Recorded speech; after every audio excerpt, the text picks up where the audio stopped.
Malaysia protes keras ke FIFA, sebut 7 pemain naturalisasi bermasalah sudah diakui pemerintah Malaysia, minta sanksi hasil pertandingan dibatalkan. FAM Malaysia, kami akan minta keadilan.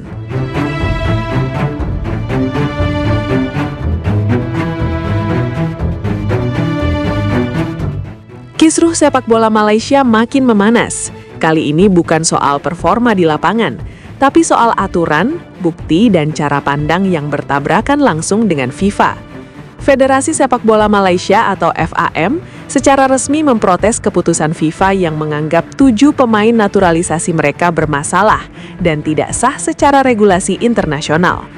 Menurut FAM, FIFA telah bertindak tidak adil. Mereka menilai FIFA tidak punya bukti kuat untuk menyatakan ke-7 pemain tersebut tidak memenuhi syarat. Alasan FIFA dianggap lemah karena tidak bisa menunjukkan bahwa pemain-pemain itu benar-benar tidak memiliki hubungan darah, garis keluarga, atau asal-usul yang sah dengan Malaysia.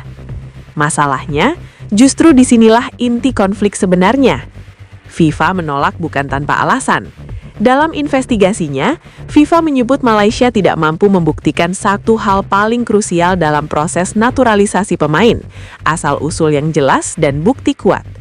Tidak ada dokumen valid yang menunjukkan hubungan darah, garis keluarga, atau bukti kelahiran yang benar-benar mengaitkan 7 pemain tersebut dengan Malaysia. Dengan kata lain, di atas kertas FIFA, ke-7 pemain itu sama sekali tidak memiliki Malaysia di dalam identitas sepak bolanya. FAM lalu membalas dengan klaim besar. Mereka menyatakan bahwa ke-7 pemain tersebut sudah sah menjadi warga negara Malaysia. Status kewarganegaraan ini disebut telah diakui dan disahkan langsung oleh pemerintah Malaysia. Bagi FAM, ini adalah bukti final. Jika negara sudah mengakui, maka seharusnya FIFA juga mengakui. Namun, FIFA tidak bekerja dengan logika seperti itu. Dalam regulasi FIFA, naturalisasi pemain internasional tidak hanya soal paspor, tidak cukup hanya menjadi warga negara secara administratif. FIFA mensyaratkan hal yang jauh lebih spesifik, asal-usul yang bisa dibuktikan, hubungan darah, garis keluarga atau kelahiran yang jelas dan terdokumentasi. Semua harus konsisten, valid, dan bisa diverifikasi. Di titik ini, muncul fakta yang membuat posisi FAM makin lemah. Dalam proses klarifikasi, terungkap adanya kesalahan input dokumen, data asal-usul pemain tidak sinkron, informasi keluarga tidak konsisten, bahkan ada indikasi pemalsuan administrasi.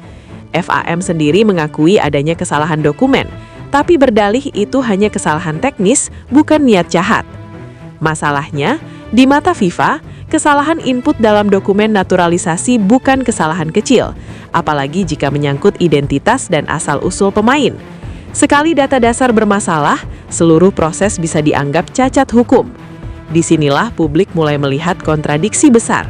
Di satu sisi, FAM mengakui ada kesalahan dokumen. Di sisi lain, tetap menolak konsekuensi. Bagi publik, ini bukan soal keadilan, tapi soal tidak mau mengakui kesalahan secara utuh. Komentar-komentar pun bermunculan. Banyak yang menyebut Malaysia tidak bisa dibilangin. Aturan sudah jelas, bukti tidak ada, tapi tetap memaksa. Ada juga yang menyindir bahwa ini bukan pertama kalinya Malaysia bermasalah dengan administrasi sepak bola, dan sekarang justru menyalahkan FIFA. Sebagian netizen bahkan menilai langkah protes FAM hanya mempermalukan diri sendiri. Alih-alih memperbaiki sistem naturalisasi, mereka malah menantang badan tertinggi sepak bola dunia dengan argumen yang tidak sejalan dengan regulasi yang berlaku. Di mata publik internasional, posisi FIFA justru terlihat lebih kuat. Mereka tidak peduli tekanan, emosi, atau klaim sepihak. Yang mereka lihat hanya dokumen, bukti, dan aturan. Jika tidak terpenuhi, maka tidak sah. Sesederhana itu. Kasus ini akhirnya menjadi gambaran benturan dua cara pandang. Malaysia melihat naturalisasi sebagai urusan negara. FIFA melihatnya sebagai urusan regulasi sepak bola global. Ketika dua logika ini bertabrakan, yang berlaku tetap aturan FIFA. Dan justru di titik ini, netizen sepakat pada satu kesimpulan sederhana. Bukan FIFA yang salah paham, tapi Malaysia yang sejak awal salah langkah, lalu menolak kenyataan.